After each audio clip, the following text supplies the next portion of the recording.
Bonjour Alban Delesque, vous êtes professeur de lettres modernes au lycée Montalembert. Vous nous proposez aujourd'hui des corrections pour le sujet de français anticipé qui avait lieu aujourd'hui pour les S et ES.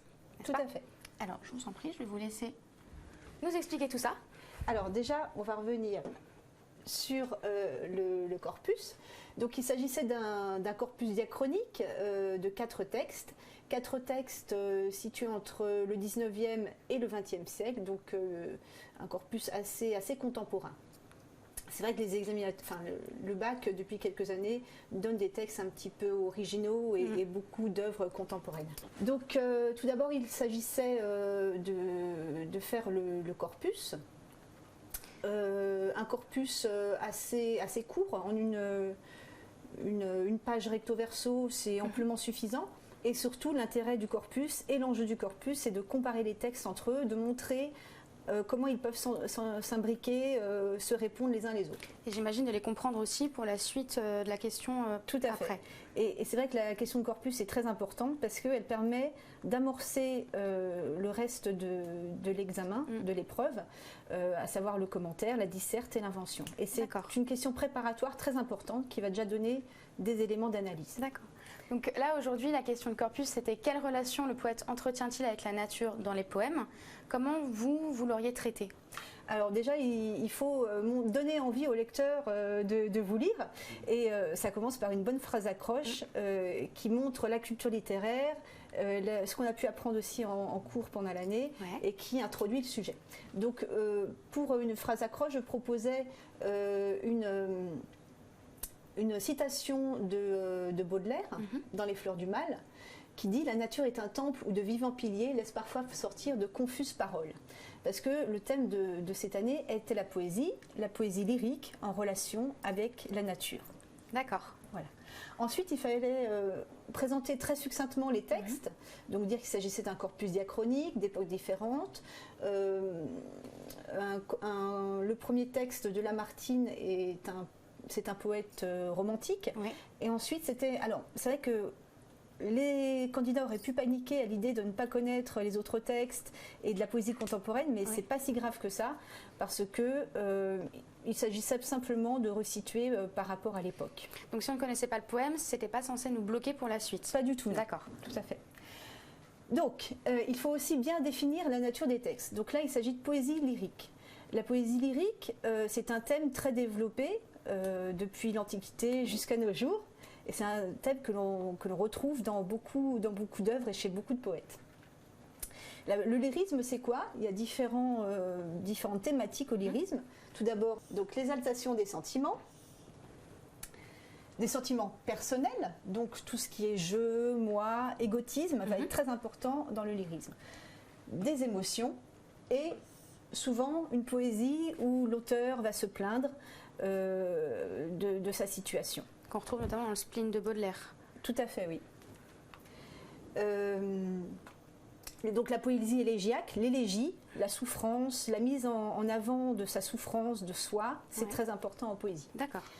D'autres thèmes également qui sont très importants, la nature, la mort, la fuite du temps, l'amour et le sentiment religieux. Alors, on ne retrouvait pas tous ces thèmes dans le corpus, mais on en retrouvait quand même pas mal. Plus ou moins accentués, mais de manière générale, on retrouvait un petit peu tout ce lyrisme-là. D'accord. Ensuite, il s'agissait d'analyser la question et de montrer la multiplicité dans le rapport du poète à la nature. Donc le poète, la nature, elle peut être à la fois vectrice de mal-être, de souffrance, parce qu'elle va rappeler des moments heureux mais qui sont passés, comme c'est le cas chez Lamartine, lorsqu'il évoque le lac. Bien sûr. Voilà. Mais aussi, elle peut être génératrice de bonheur, une nature plutôt solaire, qui va nous entraîner et nous hisser vers le haut. Donc là, on avait un petit peu tous les aspects de cette nature. Donc comme j'ai dit, chez Lamartine, elle est plutôt une poésie, enfin une nature qui va lui rappeler des moments, de bons moments, mais des moments passés. Et donc la nostalgie, la tristesse vont être évoqués. Et chez les autres poètes, c'est plutôt une nature qui va hisser le poète et il va s'intégrer à celle-ci, mais d'une manière plus positive. Donc c'est presque une déclaration d'amour à la nature finalement. Tout à fait, oui. C'est ça. Donc la question de corpus, comme on l'a dit, elle est préparatoire, il fallait la traiter assez rapidement. Et surtout, l'important, c'était de ne pas faire un catalogue d'idées avec premier texte, deuxième texte, et ainsi de suite, mais vraiment de bien montrer les rouages et le fonctionnement entre ces textes. D'accord. Voilà. Et donc, en ouverture, on pouvait revenir sur les autres fonctions de la poésie, qui est dénoncée, révélée ou bien inventée. D'accord. Voilà. Merci beaucoup. Du coup, parmi les sujets suivants, il y avait le commentaire de texte, qui ici était un texte de André Chédid. Donc, comment est-ce que vous auriez abordé ce commentaire?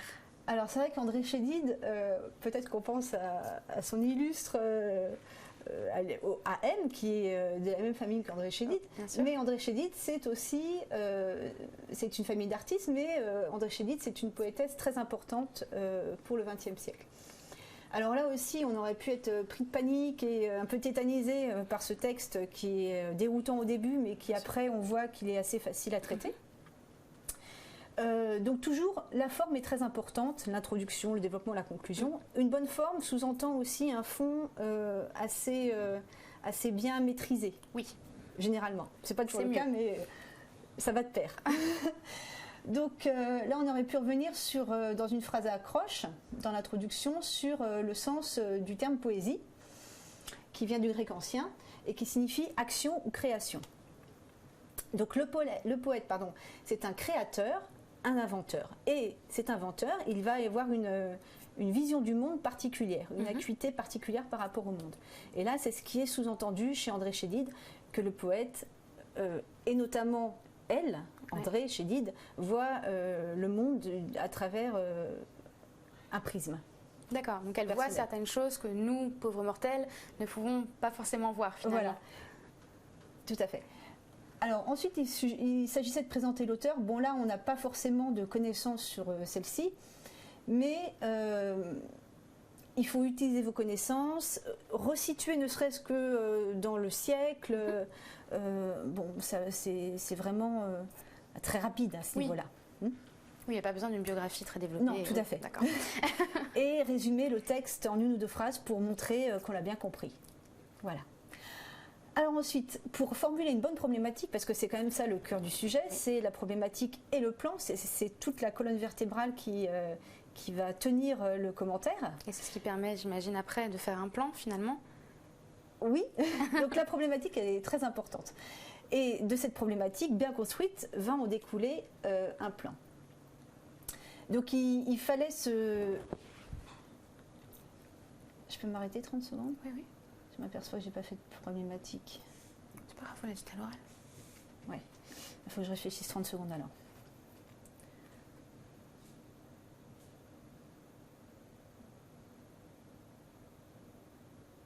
Ok. Ça va être coupé ça du coup? Oui, oui, oui. Gros bug là. Donc pour formuler la problématique, il y avait quelques éléments, des questions qu'il fallait se poser. Des questions qu'il fallait se poser. Déjà, de quoi ça parle? Quel est le thème? Ensuite, quel est le genre? Quels sont les registres? Donc tout ça, si on a fait une bonne question de corpus, on le retrouve. Le but de l'auteur, qu'a-t-il voulu nous transmettre et qu'est-ce que ça suscite, quelles sont les émotions, qu'est-ce que le lecteur peut en retirer pour lui-même. D'accord. Donc là, on aurait pu faire une problématique du type en quoi ce poème lyrique faisant l'éloge de l'arbre interroge-t-il l'homme sur son rapport au monde? Et si on fait une bonne problématique, eh bien on la retrouve dans le plan. Donc en grand 1, un poème lyrique, donc voir la forme, tout ce qui est assez lisible et visible dans le texte. Ensuite, une dimension un peu plus profonde. Ce poème lyrique, quel est son but? Faire l'éloge de l'arbre, mais au-delà de faire l'éloge d'un simple arbre, d'un végétal, il s'agit de questionner l'homme sur son rapport au monde et sur sa vision du monde. D'accord. Voilà.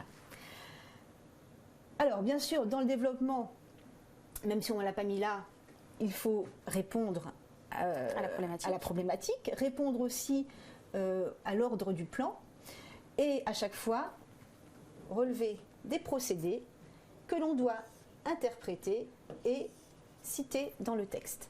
Voilà, ça c'est vraiment les étapes importantes à respecter.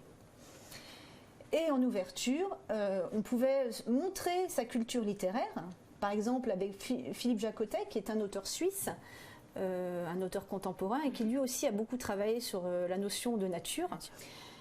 Ou bien montrer sa culture un peu plus comment dire, ancienne ou académique, en revenant sur le mythe d'Orphée et le rapport d'Orphée avec la nature, qui lui aussi est assez Et est-ce qu'ici on pouvait faire particulier. un rapprochement avec ce qui se passe aujourd'hui, parce que c'est un sujet qui est quand même très d'actualité? Est-ce qu'on aurait pu en parler de l'écologie et de la manière dont les hommes... Alors c'est vrai, on aurait pu parler de l'écologie, de la manière dont l'homme maltraite, détruit la nature. Et c'est vrai que c'est assez d'actualité, parce que si on reprend le sujet de l'année dernière, c'était sur l'animal et sur le rapport à l'animal.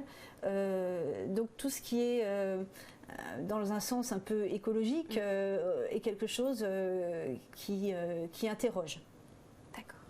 Merci beaucoup. Je vous propose qu'on passe à la dissertation, qui était donc « Avoir l'âme qui rêve au bord du monde assise », dit Anna de Noailles dans son poème. Pensez-vous que ce vers puisse définir l'attitude du poète face au monde? D'accord. Alors là aussi, la difficulté de la dissertation, c'est quand même de donner des références littéraires. Et ici, on vous demandait uniquement de vous référer par rapport à la poésie. Il y a certains sujets qui proposent d'élargir les champs en parlant de la littérature ou des arts. Là, c'était axé sur la poésie. Et donc, il s'agissait de travailler sur ce thème en particulier. Alors, définir l'attitude du poète face au monde. Le poète peut avoir différentes attitudes face au monde, et là encore, on reprend ce qu'on avait dit lors de l'exercice précédent, du corpus. On peut revenir sur les différentes fonctions de la poésie qu'on avait évoquées précédemment. Petit moyen pour souvenir des différentes fonctions de la poésie, c'est dire, un petit moyen mnémotechnique.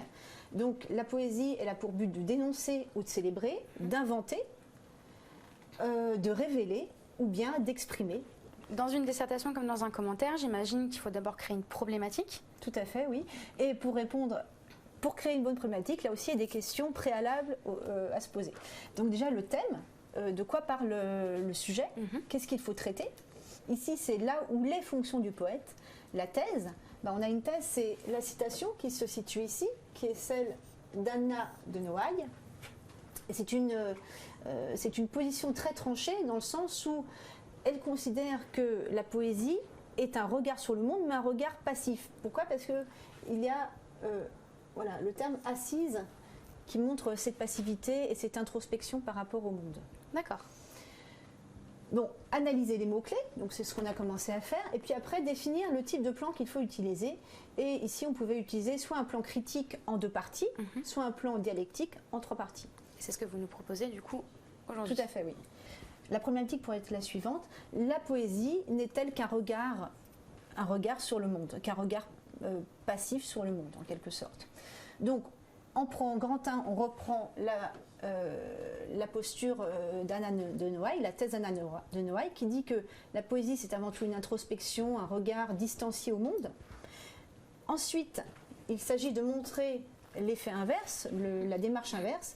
La poésie, c'est de l'engagement dans le monde, parfois même un engagement qui peut aller jusqu'à l'engagement physique, si on reprend les poètes liés à la résistance, par exemple, comme Robert Desnos.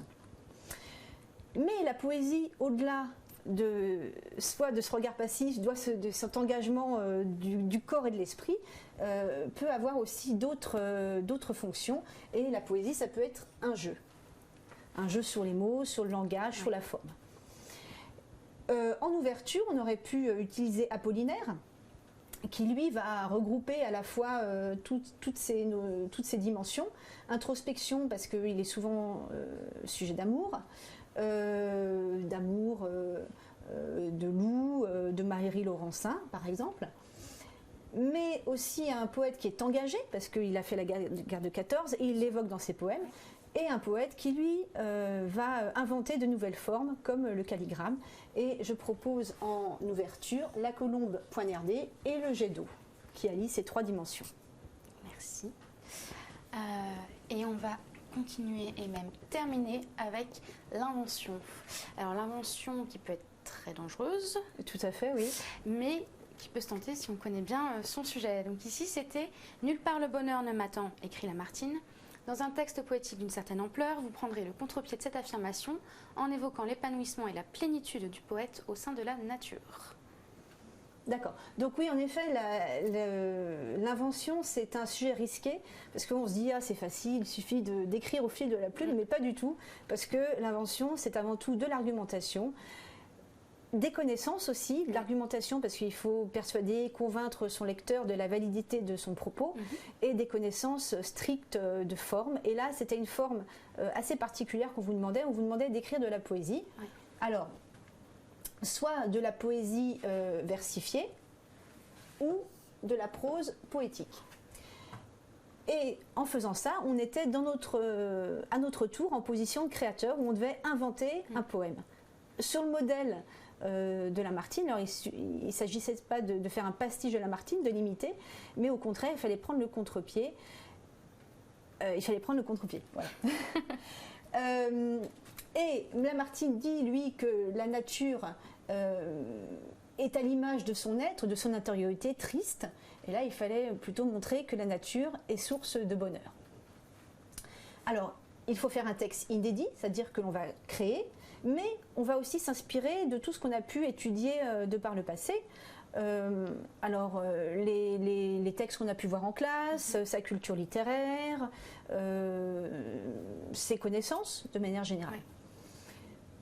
Et il fallait aussi se référer au texte du corpus. C'est pour ça que le corpus est très important et qu'il s'agit de bien l'étudier en amont. Au-delà de ce sujet, il fallait mettre en place toutes nos connaissances accumulées au cours de notre scolarité et dont les épreuves anticipées sont le point d'orgue. Et il y avait des directives donc, qui étaient implicites, à savoir tout ce qui est registre littéraire, les différentes formes poétiques, les images, les figures de style, la ponctuation, une ponctuation forte qui exprime les émotions, les champs lexicaux, les pronoms personnels, puisqu'il s'agissait de parler d'une nature qui nous réjouit. Et donc ces procédés littéraires, il fallait vraiment les utiliser. D'accord. Alban Delesque, merci beaucoup.